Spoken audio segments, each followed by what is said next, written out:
আগের মালিকদের ব্যাংক পরিচালনায় ফেরার সুযোগ রেখে অন্তর্বর্তী সরকারের ব্যাংক রেজুলেশন অধ্যাদেশ সংশোধন করেছে সরকার, যা এরই মধ্যে বিল আকারে পাশ হয়েছে জাতীয় সংসদে। এতে বলা হয়েছে, সরকার এবং বাংলাদেশ ব্যাংকের দেয়া অর্থের মাত্র 7.5%ই দায়িত্ব বুঝে নিতে পারবেন সাবেক পরিচালকরা। এর সমালোচনা করে বিশ্লেষকরা বলছেন, যাদের লুটপাটে ব্যাংক দেউলিয়া হয়েছে তারা আবার সুশাসন ফেরাবে, এটি অলীক কল্পনা। এটি রেজুলেশনের উদ্দেশ্যের পরিপন্থী বলেও মনে করেন তারা। লেস অয়েল অ্যাবজর্ব করে আপনার পরিবারকে রাখে হেলদি। ফুড গ্রেড ম্যাটেরিয়ালে তৈরি যমুনা কুকওয়্যার।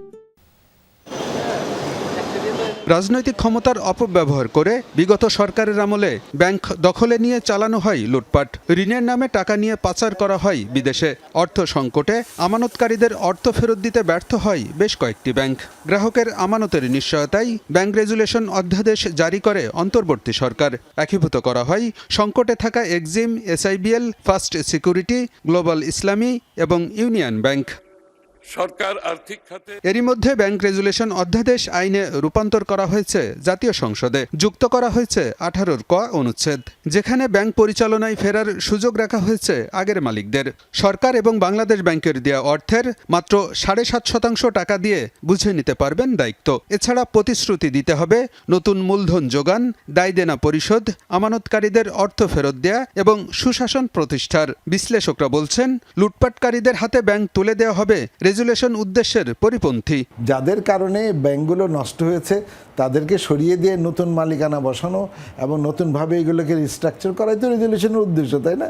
তো এখন যদি আপনি পূর্বের মালিকানা নিয়ে আসেন, তাহলে এটাকে রেজুলেশন কেন বলতেছেন? এই শর্তটা ঢুকিয়ে দিয়ে এই পুরো আপনার অধ্যাদেশটারই যে মূল ফ্লেভারটা নষ্ট করে দিচ্ছে। এটার মূল ইস্যুটা হচ্ছে এটার গভর্নেন্সটা, ট্রান্সপারেন্সি অ্যান্ড অ্যাকাউন্টেবিলিটি। এটা কোনোই তো এনশিওর করা যাবে না, কারণ যারা মালিক থাকতে এটার ক্ষতি করলো, তো আমার গভর্নেন্স খারাপ ছিল, টাকা পয়সা নিয়ে চলে গেল। সেকেন্ড হলো টাকা পয়সা বাইরে নিয়ে চলে গেল, তো এটার গভর্নেন্স, এরাই যদি আসে এরা আবার গভর্নেন্স কি উদ্ধার করবে? অঙ্গীকার তো ইজ নট দে। অঙ্গীকার যদি দেয়, যদি না পালন করে কি করবে? যদি ওরা করতেই চায় তো তোমরা 7.5% না যেটা দিয়েছে সেটা দিয়ে শুরু করো। বিশ্লেষকরা বলছেন, লুটপাটকারীরা পরিচালনায় ফিরলে এর নেতিবাচক প্রভাব পড়বে পুরো ব্যাংকিং খাতে। এর ফলে সংস্কার কার্যক্রম ব্যাহত হবে বলেও আশঙ্কা তাদের। সংকটে থাকা অন্য ব্যাংকের মালিকরাও সুবিধা নেওয়ার চেষ্টা করবে বলেও মনে করেন অর্থনীতিবিদরা। যেটা রিপার্কেশন হবে পদ্মা ব্যাংকের উপরে, রিপার্কেশন হবে বেসিক ব্যাংকের উপরে, এবি ব্যাংক, IFC, এগুলোকে তো ঝামেলা আছে। এগুলো যখন রিঅর্গানাইজ করতে যাবে তো টাচই করতে দেবে না ওরা। এটার এফেক্টটা the future reform of the banking sector will not be very positive. একে তো আপনি বিচার করলেন না, বরঞ্চ তাদেরকে একটা সুবিধা দিলেন। তো এই সুবিধা তো প্রত্যেকটা প্রাইভেট কমার্শিয়াল ব্যাংক যারা নাকি এখন বিপদে আছে তারা সবাই এই ধরনের সুবিধা চাবে। ওকে দিচ্ছেন, আমাকে কেন দিবেন না? আলটিমেটলি সরকার রিফর্ম প্রসেসের প্রতি মানুষের আস্থাটা নষ্ট হয়ে যাবে। বাংলাদেশ ব্যাংক বলছে, আইনে সংশোধনীর ফলে বিনিয়োগের সুযোগ বেড়েছে, তবে অনিয়মে জড়িত পরিচালকরা মালিকানায় ফেরার সুযোগ পাবে না। পূর্বের যে যারা বিনিয়োগকারী ছিল বা ছিল তাদের, অথবা এটা ওপেন, অথবা কোনো যদি ফরেন ইনভেস্টমেন্ট আসতে চায় এই ব্যাংকের জন্য, সেটা আসতে পারবে।